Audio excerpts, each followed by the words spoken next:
প্রযুক্তির জগতে নিজেদের শক্তিমত্তা জানান দিতে চীনের সাংহাইতে চলছে ওয়ার্ল্ড আর্টিফিশিয়াল ইন্টেলিজেন্স কনফারেন্স। এবারের আসরে নজর কেড়েছে চীনের তৈরি রোবট ও কৃত্রিম বুদ্ধিমত্তা প্রযুক্তি।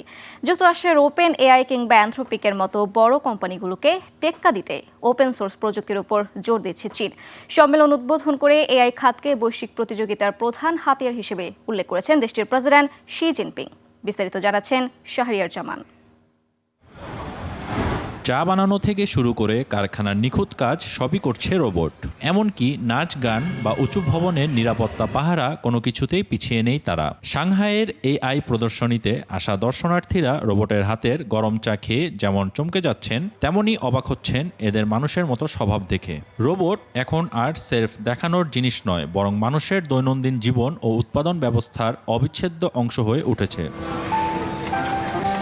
মার্কিন চিপ নির্মাতা প্রতিষ্ঠান এনভিডিয়ার ওপর নির্ভর না করেই চীন যে নিজেই শক্তিশালী অবকাঠামো তৈরি করতে পারে তার প্রমাণ মিলেছে হুয়াওয়ের নতুন অ্যাটলাস 950 সুপারপড কম্পিউটিং সিস্টেমের মাধ্যমে। মেলায় আসা দর্শনার্থীরা চীনের এই দ্রুত অগ্রগতি দেখে গর্বিত। তাদের বিশ্বাস আগামী কয়েক বছরের মধ্যেই যুক্তরাষ্ট্রকে ধরে ফেলবে চীন।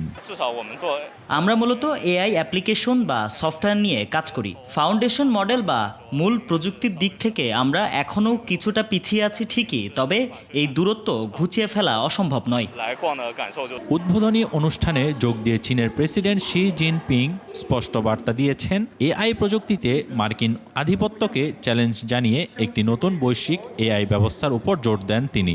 বিশেষজ্ঞদের মতে চীন এখন আর আমেরিকার চেয়ে খুব বেশি পিছিয়ে নেই।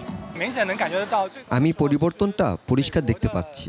শুরুতে যখন আমেরিকায় চ্যাটজিপিটি এলো তখন চীনের কাছে এর সমকক্ষ কিছুই ছিল না, কিন্তু মাত্র 2-3 বছরেই এর তফাৎটা অনেক কমেছে। প্রেসিডেন্ট শি জিনপিং এর প্রথমবার এই সম্মেলনে সশরীরে উপস্থিতি প্রমাণ করে বেইজিং এআই প্রযুক্তিকে শুধু অর্থনৈতিক উন্নয়নের চাবিকাঠিই ভাবছে না, বরং বিশ্ব রাজনীতিতে নিজেদের ক্ষমতা প্রদর্শন করার প্রধান অস্ত্র হিসেবে দেখছে।